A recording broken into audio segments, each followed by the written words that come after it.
to Wolverines Don't Howl. This is what comics get right and wrong about animal abilities. I'm Amanda. We have our esteemed guests here. We have Derek, we have Kelly, we have Mike, we have Peg. Those three are doctors, us two are not. So this whole panel was inspired by this quote from our honorable Hugh Jackman. As many of you know, he played Wolverine in the X-Men movies and is likely to again, I believe, in an upcoming Deadpool project. Finally wear the yellow spandex, as he should. So this quote is, I didn't even know there was a Wolverine. I literally, embarrassingly, did about 2 weeks of research on wolves. I was rehearsing for 3 weeks and I was shooting, so I was kind of on my own. I remember going past an IMAX in Toronto. There was an IMAX documentary about wolves, so I thought, I'll go see that. Bless him. Yeah. So, in case if you guys don't know what a Wolverine looks like, these are 5 options. If you believe number 1 is a Wolverine, go ahead and raise your hand. Number 2, number 3, number 4, number 5. Oh my gosh, an audience of geniuses. This is the Wolverine. So you can see the other ones are a bearcat, bush dog, fisher, and a brown hyena. Friendly little guys, but not Wolverines. So in this one we're going to cover different kinds of animal-based superheroes, including they're inspired by the animal, the powers from the animal, or an empowered animal, such as Batman, Spider-Man, or Rocket Raccoon. No, we're not doing Rocket. Oh, because he is an animal that was empowered, so it's the other way around. Okay. Yeah, it's a very sad movie. Yeah. I have personally not watched it because I was not ready to cry. So it's worth it. Okay, all right, I'll watch it. So obviously we can't cover everybody, but this is the work of Jeff Carpenter, who I don't believe is here. He's not here this year. But he has great work. If you like animals dressed as their superhero counterparts, highly recommend. So the obvious place to start here is with the Wolverine. Oh my God, that's amazing. So if we talk about Logan, he's a small, hairy little dude who is very hungry, and that matches the other common name of the Wolverine, which is the glutton.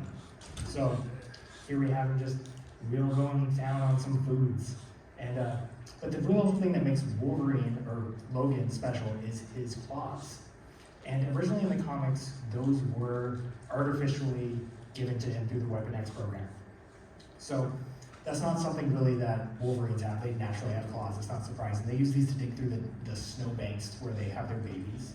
And the other thing that makes Logan really special, besides his sense of smell, which is another thing Wolverines have, is his healing factor. And that's not necessarily something that real Wolverines have, but it is a trait that some other animals do. So if we go back to this frog, sometimes called the Wolverine frog. It's called a hairy frog. It's also hairy, just like Logan, but it actually extrudes its bones through its skin as a defense mechanism, which is very similar to how Logan's powers now work in the comics, where they are bone claws that he was born with.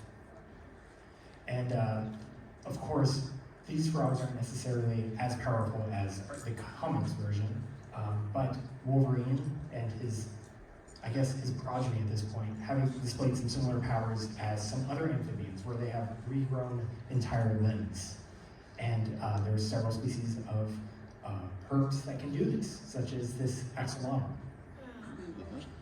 So that was actually from a Reddit comment. They had 2 of them, and one of them ate the other one's arm, and then it slowly grew back over a period of weeks.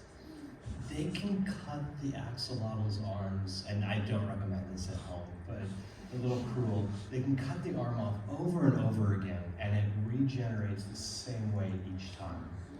Whereas normally you'd see a level of, didn't quite grow back quite Most species develop scar tissue over the wound, and then your arm wouldn't grow back. But in the axolotl, in sea star, octopus, they're able to regenerate continuously without that scar tissue development. You get them in a baby hand like that.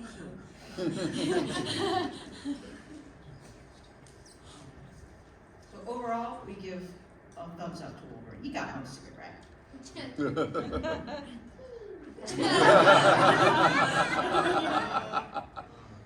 So next we have Catwoman. Catwoman is of course being from the Batman comics.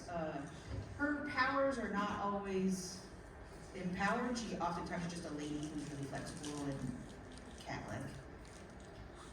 Cats have obviously been a big inspiration for a lot of different heroes. You see a lot of here Squirrel Girl interacting with many cat-themed heroes. But if Catwoman was empowered, she would have super senses. Mike, why don't you tell us a little bit about cat eyeballs? Yeah, so the cat's, so the cat eye is amazing. We'll talk about three structures of the cat eye here. The first one is the structure in the back, and if you've ever seen a cat or a raccoon at night, other animals out there, they have this like mirror-like projection to their eyes, very shiny, and that's a structure in the back of the eye called the pattern lucidum. And if you've ever been in a dark room with a flashlight, you've turned it on, and then say you go into the bathroom and you, in that dark room, you turn on that flashlight, it's so much brighter with that mirror effect. So it helps these animals see better at night for stalking prey and whatnot. The second one is the pupil, and the pupil in the animal world, particularly in the mammals, comes in a variety of different shapes. There's a horizontal shape that we'll see predominantly in prey animals.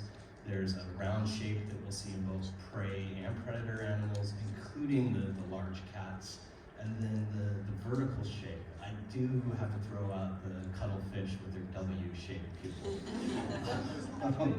So the vertical shape is thought to, one, allow a greater difference in their ability to adapt to light.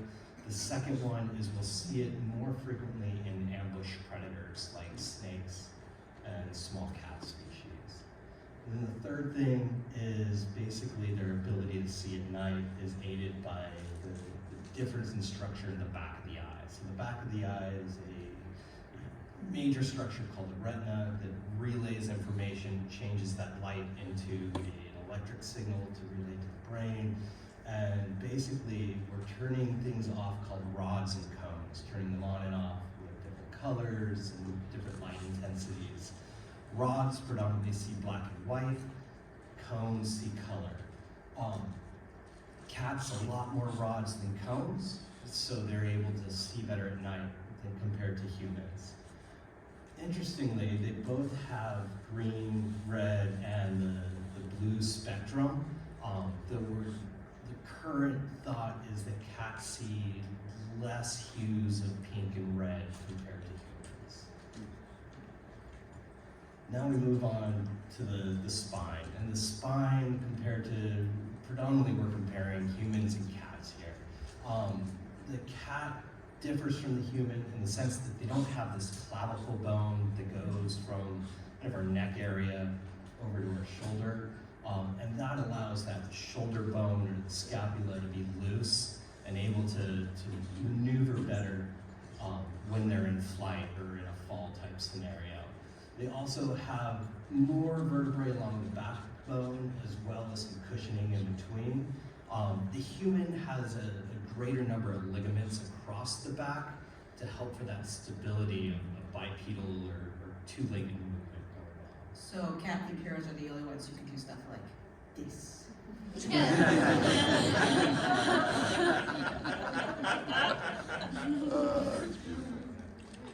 So that over-the-shoulder pose is great, and the question becomes is, can we really do this? You'd have to give up some sort of either ability to walk on two legs or the ability to rotate your body like a cat to be able to have that pose. Not going to touch on this a whole lot. Cats, I personally love cats as a veterinarian. About 23% of the world pet population are cats, so we'll give a shout out to them. And they're famous around the world. Are they good? Are they evil? Very much fitting the ambiguity of Catwoman. The other big cat hero lately has been, of course, Black Panther, who also comes from like a deity-based empowerment. Here's just a really cool video of how strong a leopard is. The leopard can carry 3 times its body weight up 2 stories into a tree. super powerful, super strong. The other day we had this feral cat that I did not know was feral at the time. He let you know though. Oh, he let us know very quickly. He got 2 of our technicians. He leaped about 10 feet into the air just because of all his fear-based situations. And then you wonder, this cat was only about 8 pounds, so you project that onto a 200-pound creature and the power that they have. So they can take down prey that's up to 12 times their size. Super impressive.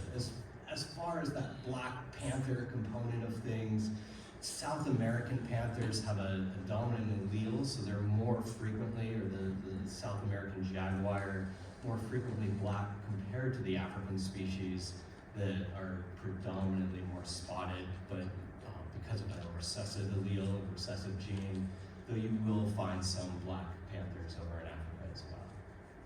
So overall, we get cat heroes. If you're going to talk about Catwoman, you of course have to talk about the Batman.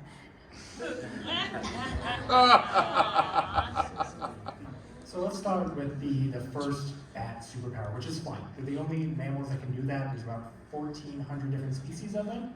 And as a wildlife control operator, that's something that we're dealing with a lot right now as we head into fall, which is when they move to migrate to their hibernation sites. So have their babies during the summer. In the spring and fall is when we're predominantly looking to make sure that humans and bats are not in conflict.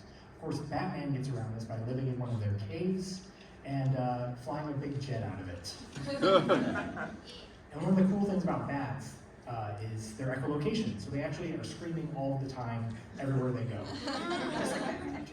Just like that. So this is a feature that Batman doesn't really have usually, but it shows up in like the Nolan films and in the Arkham games. And we can't normally hear these screams, which is fortunate because they're about as loud as a jackhammer. But using special devices, we can hear them. I have a bat detector here in my hand, so I will run my fingers together. You don't really hear anything except me bumping the mic, but if I turn it on, Wow. that's the ridges of my fingerprints rubbing together. So that's ultrasound. And we can record these bats and identify them by the songs that they sing as they're screaming. So this next slide is a spectrogram of a bat screaming as it's hunting prey. And all of this is happening at extreme speed.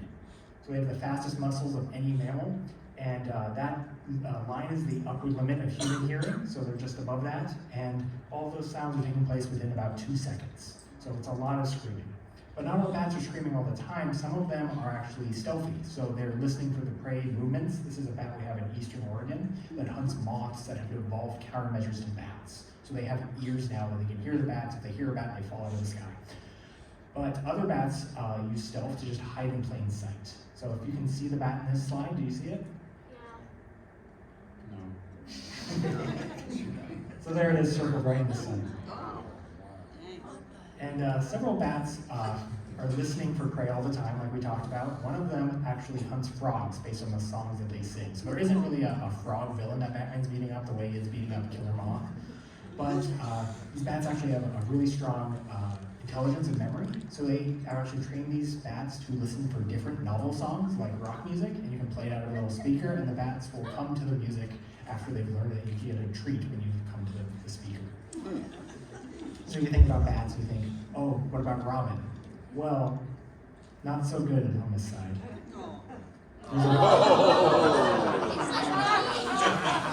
That is what they're always doing.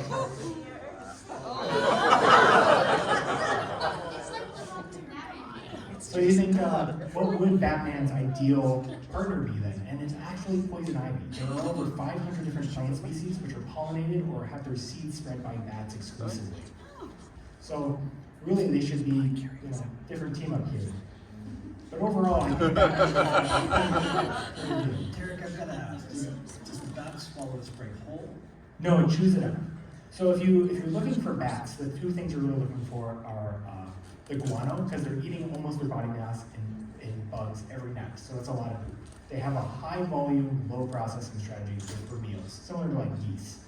But the other thing is that not all food is good. So the other thing you're looking for is a bunch of wings, just a pile of moth wings, because that's the least nutritious part of an insect, is the wings.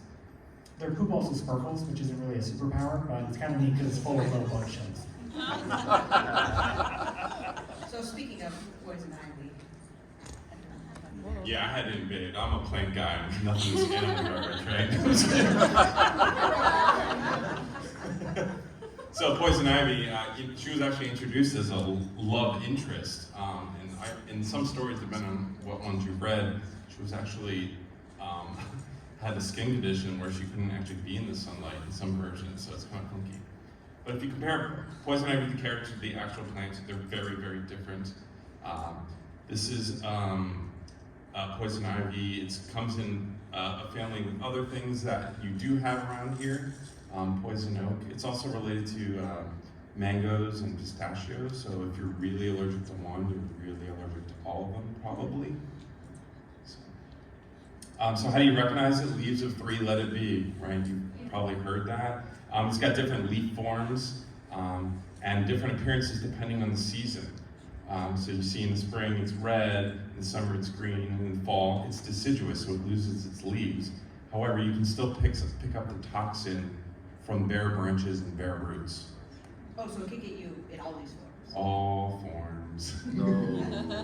So the culprit, the reason why we have a reaction is this chemical called urushiol, and it's a very stable compound that is also volatile. So if you burn it, you can actually inhale it, and that's actually the most toxic way to get poison ivy. So the most common reaction is contact dermatitis. We had a much scarier slide, but Tara took it out. Wait, you get to show bats eating robins, and I don't know. Never mind. So, anyways, So you kiss poison ivy without the wax. yeah, so 80% of the American population is allergic, but anybody who's not allergic could potentially develop an allergy to it. Yes. So if we really want to talk about deadly plants, because poison ivy won't kill you, it's just really annoying. The only cases of people actually dying from poison ivy is from inhalation, but these guys will actually kill you, okay, depending on the amount. Water hemlock, are you familiar with that? So this is the most deadly plant in North America. And it's funny because when you read about like what it can do, it's like reading the side of a prescription bottle. May cause vomiting, diarrhea, all that stuff. But it's one that's most likely to kill you. It's in the carrot family. Often when people see it growing before it flowers, they mistake hemlock for a carrot. So that's a problem. Nightshade, you might have seen that if you watch Nightmare Before Christmas. That's what she's trying to feed her creator. What's her character's name? Sally, yeah. Nightshade is interesting. It actually stops your involuntary muscles from working, so it can actually stop your heart from beating. Would you poop yourself? You can poop yourself, yeah. Poop yourself to death. Oleander has beautiful flowers. It causes diarrhea, vomiting, in some cases, death. Castor bean is an interesting one. So it produces like a legume. It produces a bean that some people are still ingesting, and some pregnant women are using it to induce childbirth. But 2 castor beans can actually kill a child. So it takes 8 to kill a human. Don't write this down, don't take notes.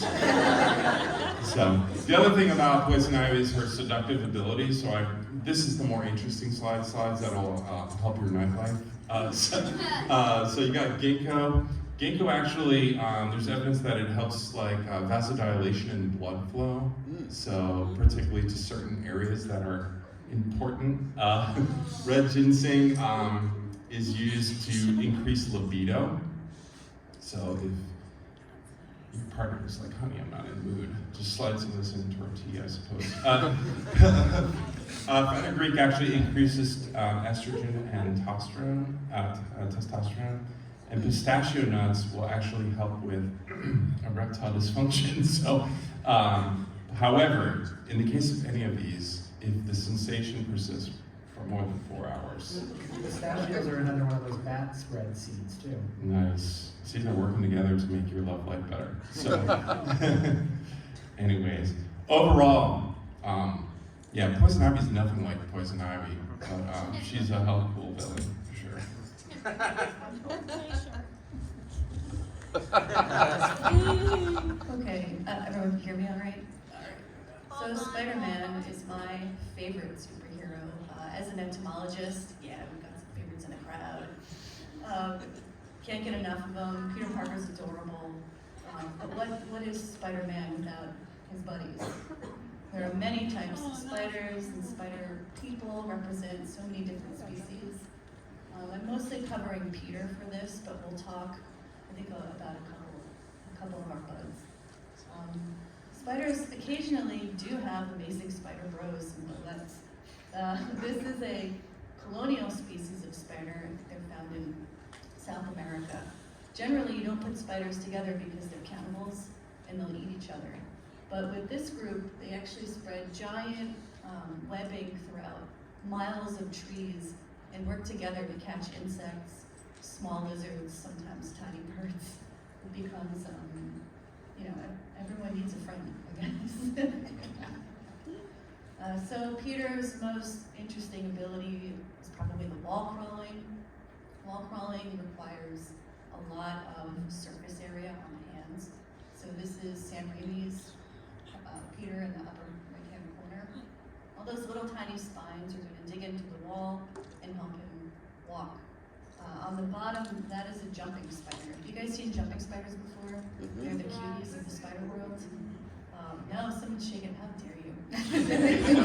They're very fuzzy and they've got big old eyes and these super sort of fuzzed out feet with these tarsal claws. All that foot surface area helps them cling to surfaces. So they. Well, I was thinking, there will be an up-close picture of a spider coming up. So heads up if you're one of them. Here, yeah, I will judge you if you look like That's okay. And Spidey's senses. So everyone's heard of his tingling that he's feeling. Peter tingle. Peter. Spiders don't really get a tingle per se, but they are very tuned into the natural world. Spiders have little hairs on all over their bodies that help them sense the world. This is a jumping spider. Shame on you. Do not like them. That's a little cutie.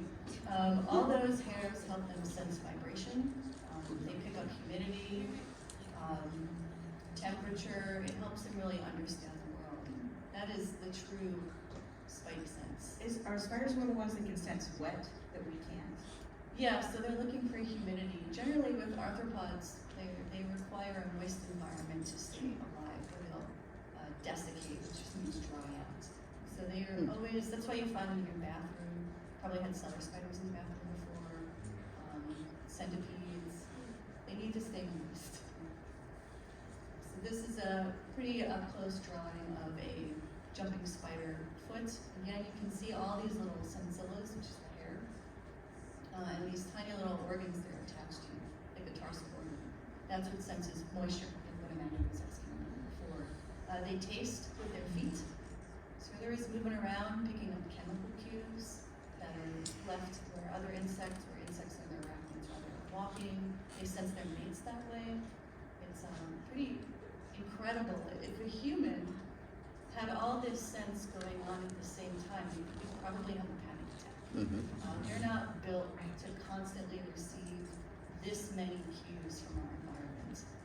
So Peter, I can't imagine what Peter goes through every day. Constantly tingling.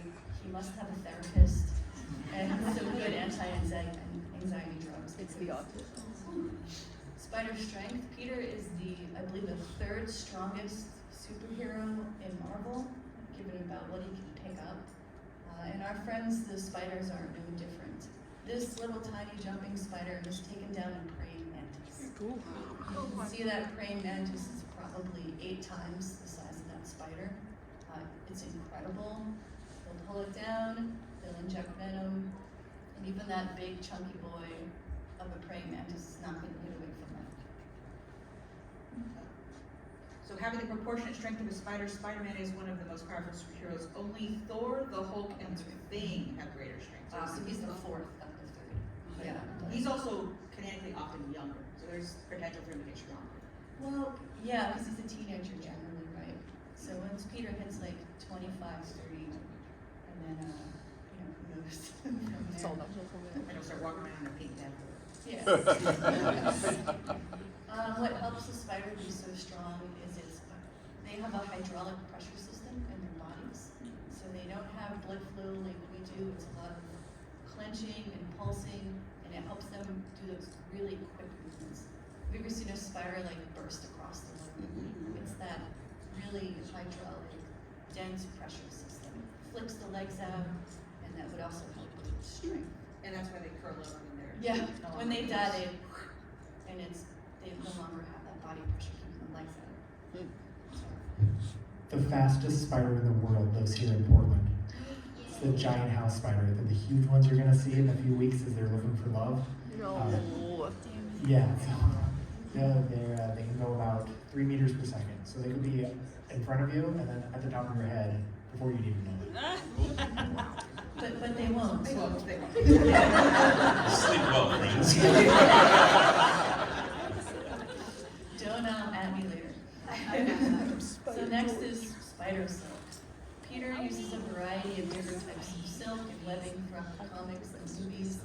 He actually has a lot more strands of silk than he would need to stop this train.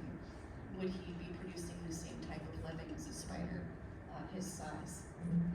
Also, obviously, the problem with Peter is his webbing is coming from the wrong place. If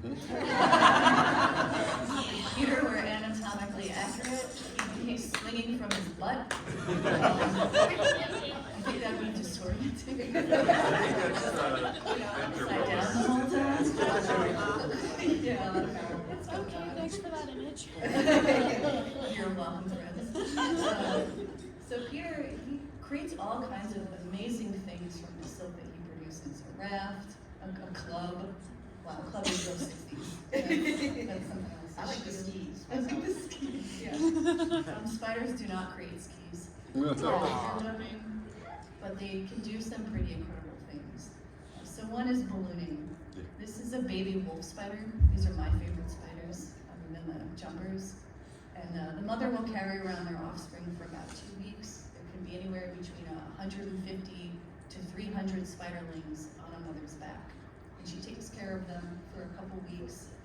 They live off their egg yolk. She gives them water. She'll stop at a puddle and put her little foot down, and they crawl down her leg, and they sip water, and they come right back up again, and they keep moving.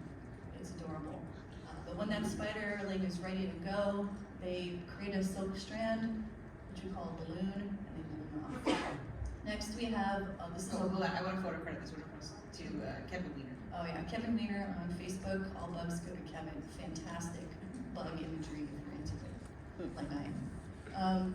So this is a bolus spider. We've seen Peter in the comics before create these sort of capture systems.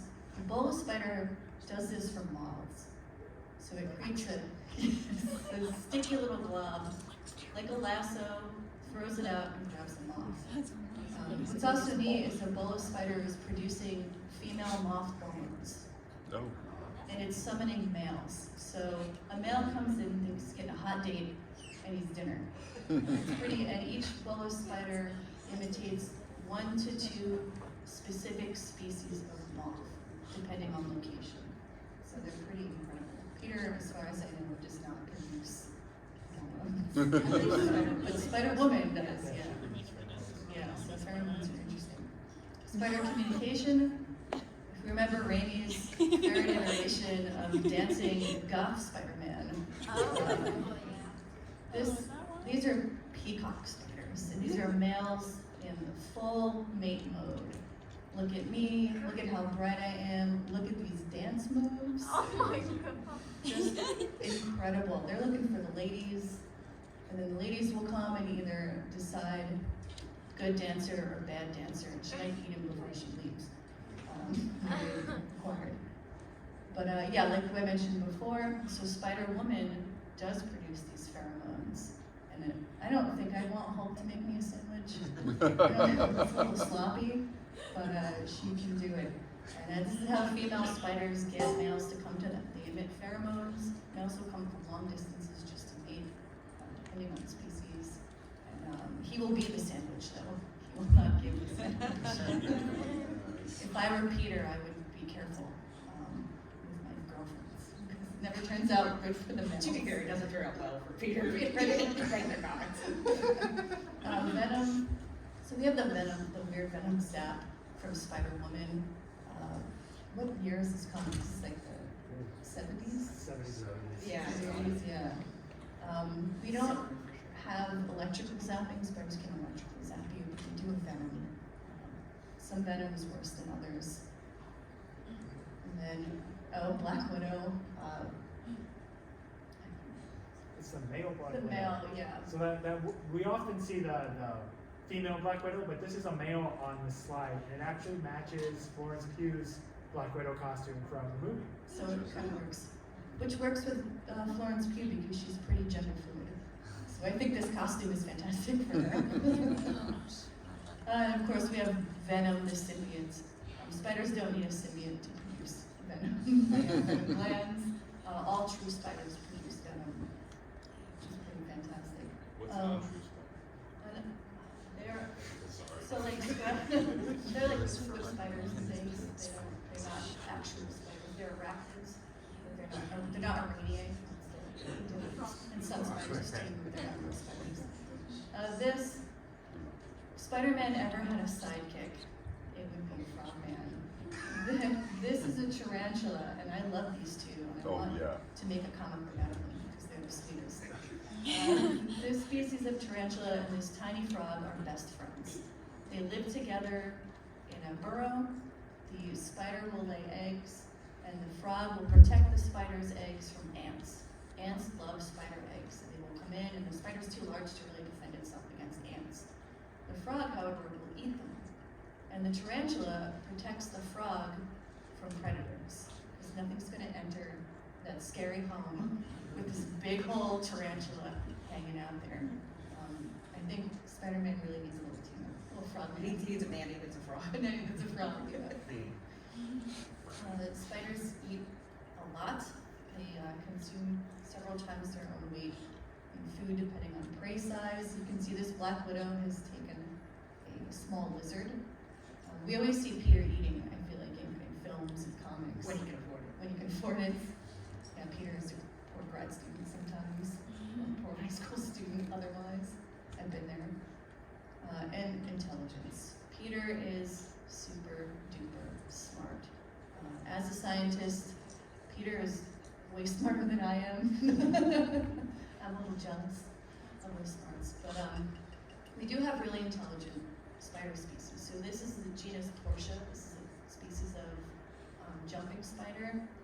They can actually triangulate where their prey is going to be and then think into the future. So the spider can be up here watching a fly, figure out its movements, and know where that fly will be in the next 30 seconds. And it will plan its attack based on that future movement. An insect or an arachnid or any arthropod that can really understand the future is amazing. It's scary, sure, yeah. Imagine if they were big. We would be in trouble. We probably would have wiped them out, actually. Yeah, we probably would say that. We would have said no thanks. And to be fair, I think Peter has a high intelligence score, but his wisdom score is very low. Tiny. Yeah, Peter's wisdom score is a 9. No, that's 20s. Overall, Spider-Man and spiders, good. I think he was fantastic. And we'll just very briefly touch on Ghost Spider, because she's fairly new to the, relatively new, not as good as Miles, but. So, just shout out to Ghost Spider too. Yeah, this is what an actual ghost spider looks like. Not at all as lovely as Gwen, but still pretty cool. This is, I think, the spider they actually based her on. Yeah, that's Phidippus audax. That is the bull jumping spider. Very pretty. You guys, I'm pretty sure you have the beer, right? No. They still It's get Jeff. They're All of this is Jeff Carpenter. I love his art. So we have some honorable mentions we're gonna breeze through real fast so we can get to questions. So, we saw the frog earlier, there's also a Catman. Some honorable mentions is this entire serpent society. I feel like there hasn't been a really good snake. No, Just a lot of interesting snakes. Here's Orca. I believe she's pregnant with Killer Croc's child in this, which is, my gosh, what a combo. As a biologist, that is impossible. Where's the follow-up comment where she hates boats? Of course, Scorpion, he's a big villain in the Spider-Man universe. I feel like he's due for a good comeback. He could come back and be awesome. There's a lot of birds as well, Black Canary being one of the most prevalent. She screams real loud. My grandfather had a canary and it never shut up. So I really wish the Gibbon had stuck around. That's awesome. And of course, the Swarm, which is a bunch of insects that operate as a single entity. there are bees. The Swifts. There are bees. There's a lot of there are Swifts.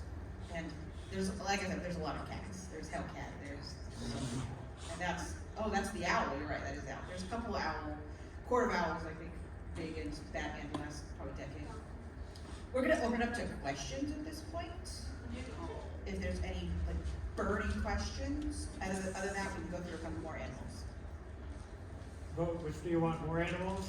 More All right, we gotta do some, plugging first.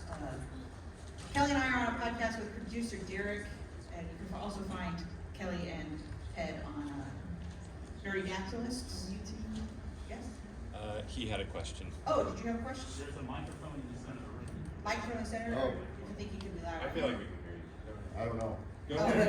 okay. Yeah, no, I had a question that actually kind of a little off topic, but had to do with biology on the cat you were talking about with the rods and the cones. I'm wondering if you know if colorblind people can see better in the dark since they have more rods than cones. Good question, I don't know that one. I know that there's some like negligible difference between light eyes and dark eyes as far as like letting light in, but I mean that's like mostly just anecdotal. So like how scientific is it? So yeah, you can find us at Bug Speak Heroes. We do this same sort of talk, but it's exclusively to bugs. And I'm an illustrator. That's what I do. So I illustrate a superhero based off of the information that Kelly gives me. Yeah, basically every bug deserves its own Spider-Man. So we go through the incredible abilities of bugs. We're pretty loose with the bug. The bug is which is very nice. loose. Yeah.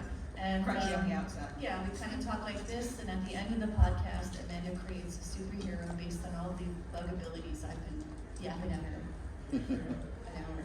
But it's very fun, so please check that out. Hi, you got a question?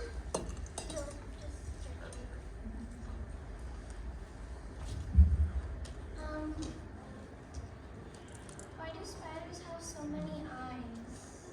Oh, that's a great question. So depending on the species and how they hunt, they require different eye sets. So a spider can have 0 eyes, or it can have 6 eyes, 2 eyes, or 8 eyes. When you see a spider with really large front eyes, like the jumping spider, or like wolf spiders, they're active hunters. They don't have webbing, they're moving along the ground, they're looking for prey. Spiders have smaller eyes generally when they're web weaving, because they don't really need to see. They're picking up vibration from prey when it reaches their webs. And you need less eyes when you're kind of going for that too. And then there are cave spiders who have no eyes because it's dark and they don't need them. Evolution likes to save energy by creating less when it can. That's an excellent question, thank you. So front eyes for hunting you down, side eyes so they don't get hunted, Yep. no eyes, it's not necessary. Little eyes on top to sense light. So if a predator comes through, That's a rule of thumb for all predator and prey, right? So Yeah. predators always have eyes in front, prey always have eyes to the side for peripheral. Big bird is a predator. 5 minutes. We got 5 minutes, so you want to cruise through some additional animals? Yeah, hand me a mic. Okay, all right, go, be free. Number 1, penguin. Penguin. Yes. Sorry. Yay. Penguin, he's a criminal. Penguins are criminals. They steal the rocks from the penguins. It's great.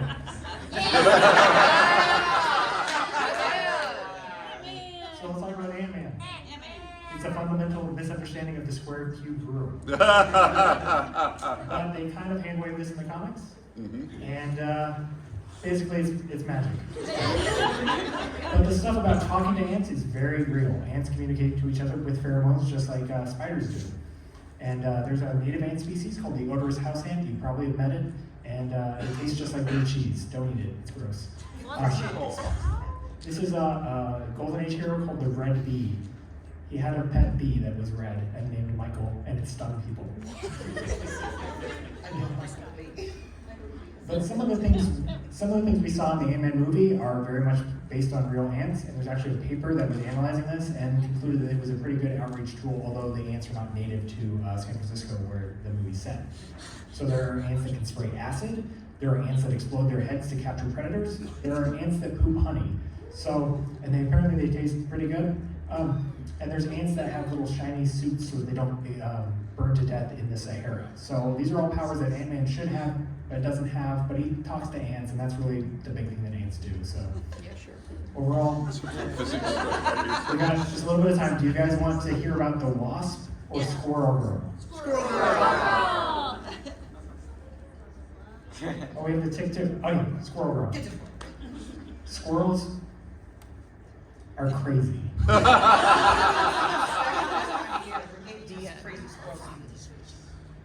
So Squirrel Girl, her real ability is to talk to squirrels. Communication is key.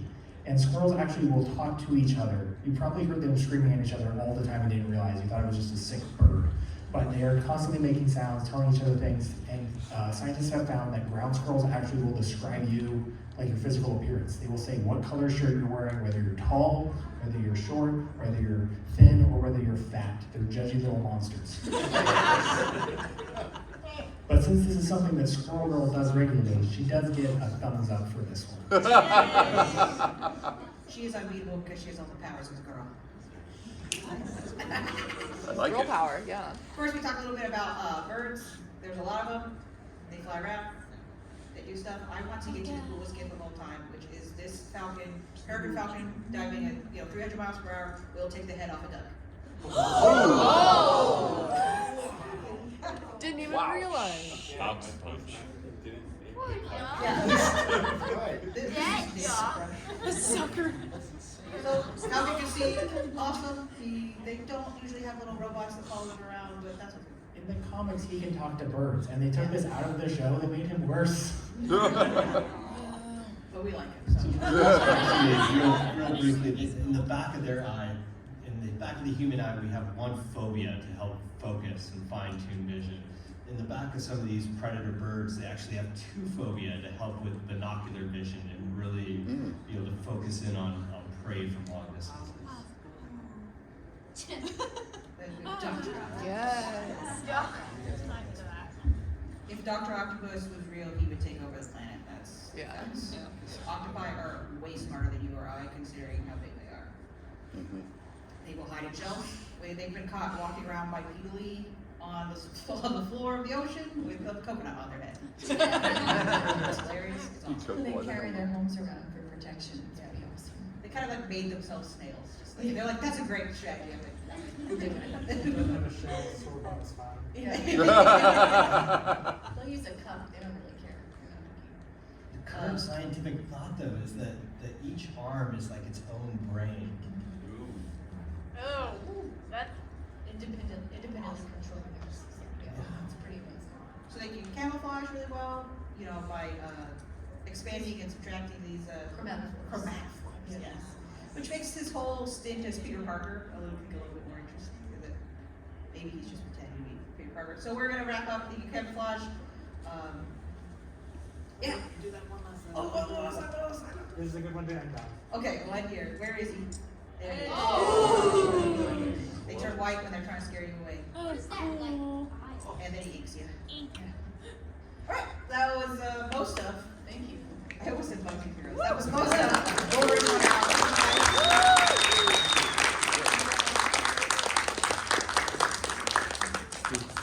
We have business cards for our podcast and our YouTube. If you'd like to come up and grab one, check them out. Also, if you're interested in biology of Star Wars, that's happening this evening.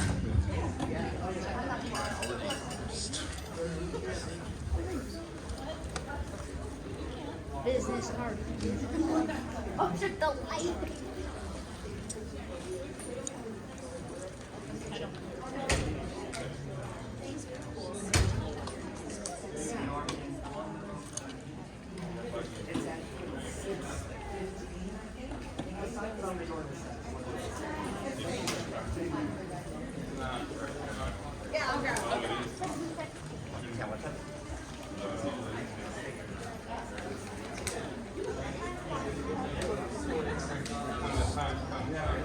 So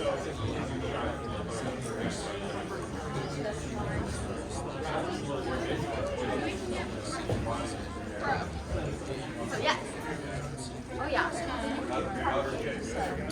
So. Oh, yes, yeah.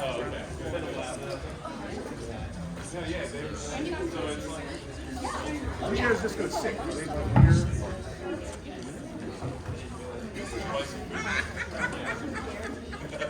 Because I was gonna buy some glasses, but I was 17. Oh, right to the corneas.